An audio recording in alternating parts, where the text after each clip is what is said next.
Muy buenas a todos, espero se encuentren bastante bien. En el presente video nos vamos a enfocar en lo que es pasar a MySQL un modelo de bases de datos relacional, tal como el que ustedes pueden ver ahí en la imagen.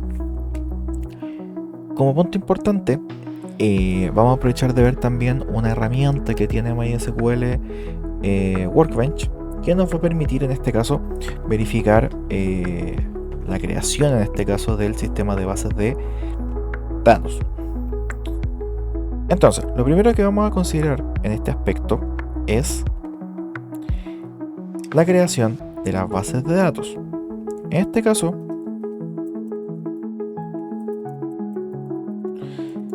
yo la base de datos que le voy a llamar Data Logger Invernadero. Y esto lo vamos a activar. Data Logger Invernadero. Bien, entonces con esto creamos la base de datos y con esto definimos su uso, o mejor dicho, la activamos. Luego vamos a pasar a lo que son las tablas que tengo que implementar en esta base de datos, que en este caso es la de invernaderos, luego las de sensores y cultivos, y luego las de lecturas y alertas. Entonces, create table invernaderos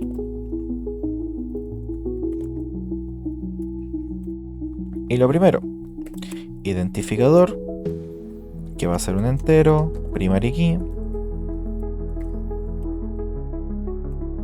con auto increment. Bien, luego el nombre, que va a ser el varchar. Quizás le vamos a colocar uno de 20 caracteres solamente, total el nombre de un invernadero, no es un nombre propio o algo más complejo, que no puede ser nulo.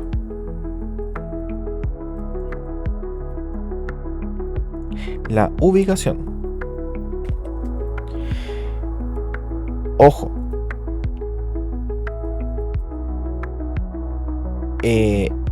Si no me equivoco, existe un tipo de ubicación, existe un tipo de dato que está dado para la ubicación.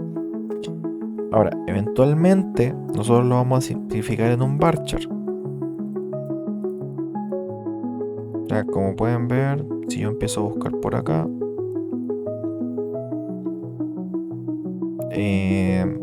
tengo en este caso un point, por ejemplo, el cual podría utilizar quizás para almacenar las coordenadas geográficas.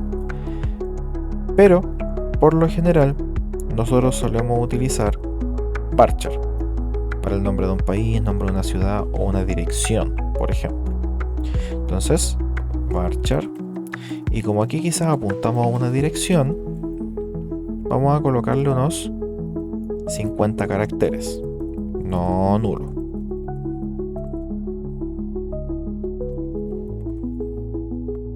El área en metros cuadrados, que va a ser un entero, y el tipo de cultivo, que va a ser un varchar, que este lo podemos dejar quizás de 20 caracteres también. Ahora, si se dan cuenta, teniendo el diagrama entidad-relación, es bastante fácil la creación de o pasar todo esto a MySQL. No es algo tan complicado como parece. Bien, pasamos a la base de datos de sensores, a la tabla de sensores. Y nuevamente, ID, que va a ser una llave primaria de autoincremento, al igual que en los casos anteriores. Para el tipo de sensor, voy a colocar el mismo varchar que tengo acá. Para el tipo de sensor. Para el modelo, lo mismo. La diferencia es que aquí no es nulo.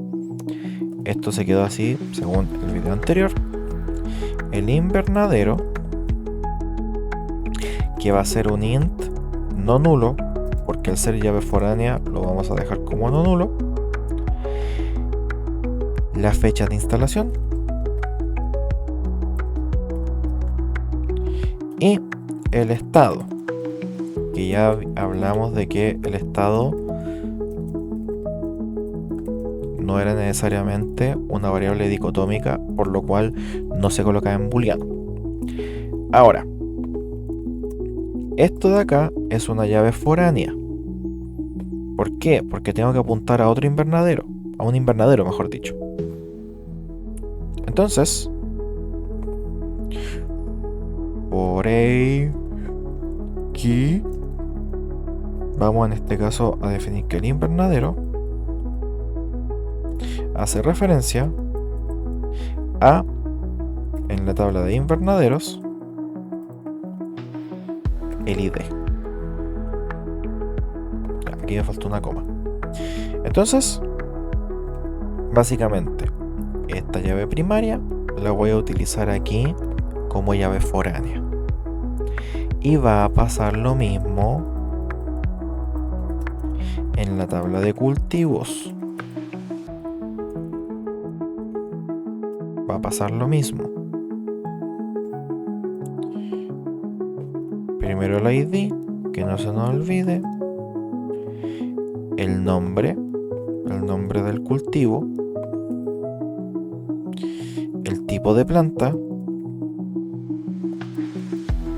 que nuevamente es un varchar de 20 caracteres no nulo. La fecha de siembra.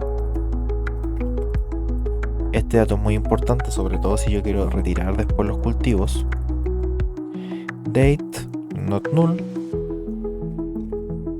Y en qué invernadero se encuentra. Invernadero, entero, no nulo. Y acá hago exactamente lo mismo que en la otra tabla. Como esto apunta a un invernadero,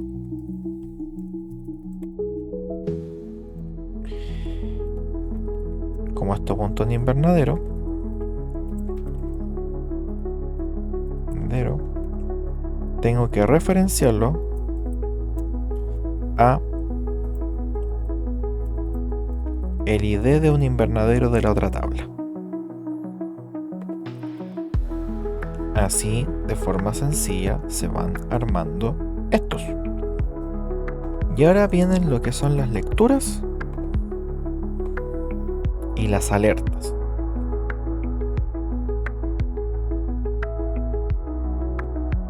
Las lecturas y las alertas, en este caso que nosotros tenemos acá, es súper relevante que tengamos en cuenta la llave foránea del sensor. Más allá de eso, es más de lo mismo. Create table, lecturas. Bien, y aquí lo mismo de siempre. Ups. Tengo en este caso la ID. Ya tengo aquí el ID, que va a ser una llave primaria de autoincremento. Tenemos en este caso el sensor, que es un entero y que es una llave foránea, por ende tengo que colocarlo como no nulo. El timestamp, que en el video anterior yo les mostré que existe una variable que se llama timestamp, y hay que tener cuidado porque este timestamp es una palabra reservada. Lo dejé así justamente para explicar esto ahora. El timestamp, al ser una palabra reservada, yo no puedo llegar y utilizarla como nombre de una tabla o nombre de una columna, etc. De hecho, todas las palabras que aparecen aquí en azulito son palabras reservadas y no las puedo utilizar para esos efectos. Eso implica de que voy a tener que modificar el nombre. Como por ejemplo, instante lectura, por ejemplo. Y ahí ya puedo definir que es una variable de timestamp, por ejemplo, y que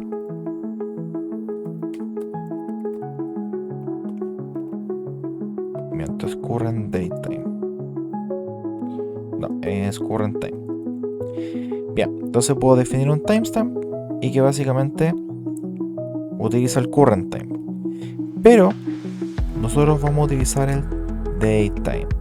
Y al momento de hacer la ingesta, se define la hora actual.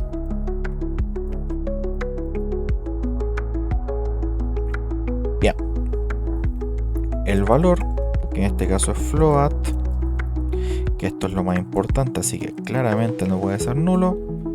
Y la unidad de medida, que es lo mismo. La unidad de medida por lo general suele ser algo más pequeño, así que con 5 caracteres nos basta y nos sobra, si suelen ser un símbolo principalmente. Y definimos como not null. Pero claro, aquí tengo una llave foránea, que es el sensor. Entonces, foreign key sensor va a ser, esto entre paréntesis, va a ser referencia a la tabla de sensores a través de su ID. Y con eso tengo lista la tabla de lecturas. Ya para la tabla de alertas,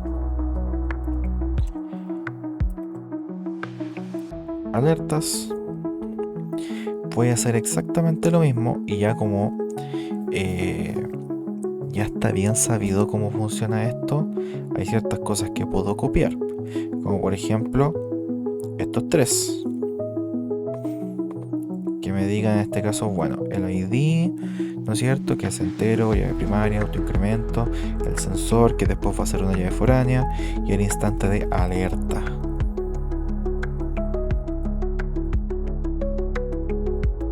El instante de alerta. Tipo de alerta, que va a ser, en este caso, va a ser en este caso un varchar, dijimos acá. Lo vamos a dejar de unos 10 caracteres. Not null. El mensaje,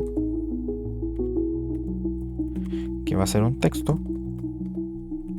Dijimos el nivel de criticidad, que va a ser un entero no nulo. Y finalmente, si está resuelta, que va a ser un booleano, que va a ser no nulo, y que por defecto va a ser false. Por defecto va a ser false. Y ya luego la llave foránea, que es el sensor,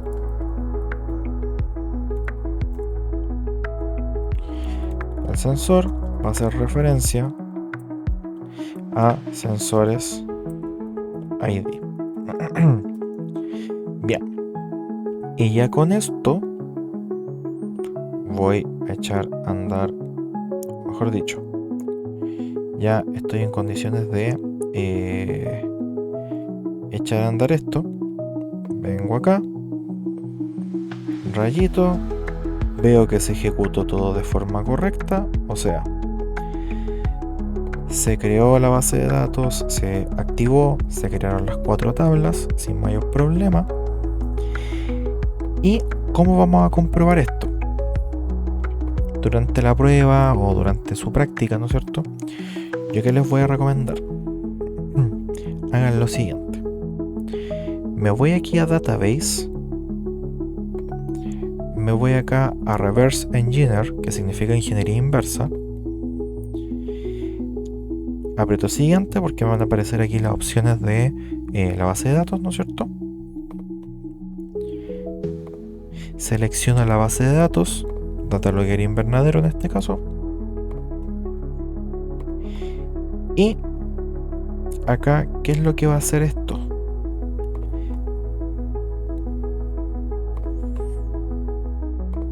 Me va a generar, como pueden observar, el diagrama entidad-relación. Entonces yo, por ejemplo, voy a colocar aquí los invernaderos, tal como lo tengo acá. luego los sensores y los cultivos, sensores, y luego estas de acá las voy a colocar así. Entonces podemos ver que me muestra el diagrama entidad-relación, me muestra, como pueden observar ustedes acá, voy a ver si le puedo aumentar un poquito el zoom. Me muestra en este caso, por ejemplo, las llavecitas que están acá indican cuáles son las llaves primarias.